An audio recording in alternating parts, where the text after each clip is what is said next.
Salut à tous, c'est Napo pour l'atelier sonore et visuel et on se retrouve pour un quick tuto sur les raccourcis dans Eevee M2.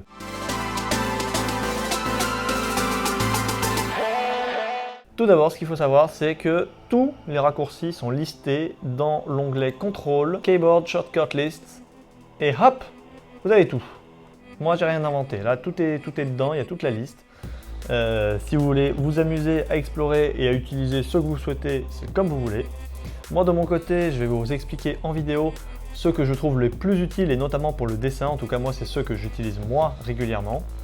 On va s'arrêter là hein, parce que si je vous fais toute la liste, ça va être indigeste et surtout il y en a que je considère comme pas très utiles. Donc, quels sont ceux que j'utilise le plus? Celui que j'utilise le plus, c'est quand je veux faire rapidement, je veux tester des visuels, je veux mettre plein de formes à répétition rapidement. Souvent ce que je fais, c'est que je mets un rectangle, je fais CTRL-C, premièrement. Ensuite, je fais CTRL-SHIFT, et là, je fais flèche de gauche, flèche de gauche, flèche de gauche. 3 fois de suite, vous voyez, à chaque fois, ça reprend ce qui existait déjà et ça double. Ça fait une symétrie. Ensuite, là, je vais faire toujours, je maintiens CTRL et SHIFT, je fais flèche du bas. Donc maintenant, j'ai 2 lignes. Et si je refais flèche du bas, j'obtiens 4 lignes.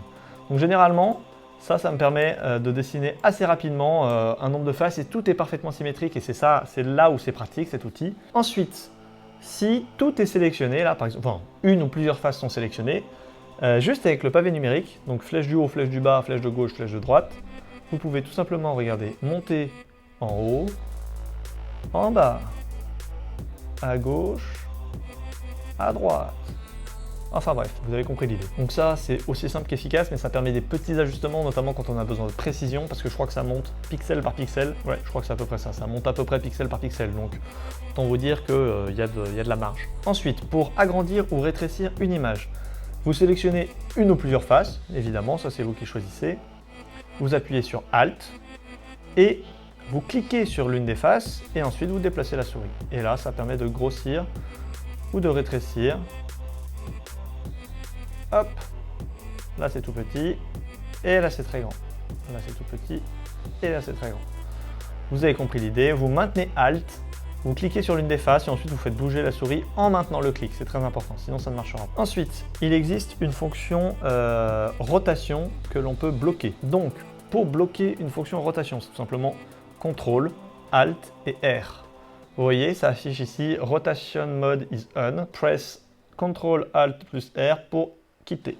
Donc, là, on ne va pas réappuyer vu que je voulais vous montrer. Et donc là, grâce à ce que je viens de faire, il suffit que je clique sur une face et que je fasse bouger la souris et ça fait tourner. Ça fait tourner, voilà, ça s'appelle. Et pour le coup, les rotations, il n'y a qu'avec les raccourcis qu'on peut le faire. Si vous voulez que je l'applique à tous, hop, on les sélectionne tous. Et là, si on les fait tourner, ça fait tourner l'ensemble. Voilà, rien de plus compliqué. Si on enlève le CTRL-ALT-R, on peut ensuite en sélectionner plusieurs simultanément.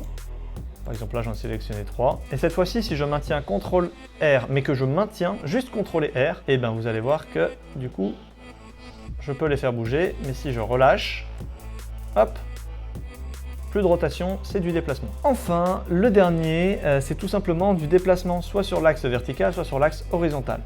Pour cela, vous sélectionnez donc que vous souhaitez, vous appuyez sur Shift et ensuite soit vous déplacez avec la souris, donc là on est sur l'axe vertical, vous rappuyez sur Shift et on passe sur l'axe vertical. Si on appuie sur Shift et que on veut déplacer l'ensemble des faces d'une certaine distance sur le côté, et avec les touches, c'est tout simplement gauche, hop, ça se déplace, droite, le bas, le haut. C'est un peu la même chose que quand on les déplace sans appuyer sur Shift, sauf qu'en appuyant sur Shift, ça va plus vite et ça fait des plus gros déplacements. Voilà, donc c'est à peu près tout pour cette vidéo, j'espère qu'elle vous a plu. C'est les petits raccourcis que moi en tout cas j'utilise au quotidien avec Eevee M2. N'hésitez pas à lâcher un petit like, à vous abonner, tout ça, la petite routine habituelle, tu connais. Sur ce, moi je vous dis à bientôt pour une prochaine vidéo, c'était Napo pour l'atelier sonore et visuel, et c'est une fin de tournage. Allez, ciao!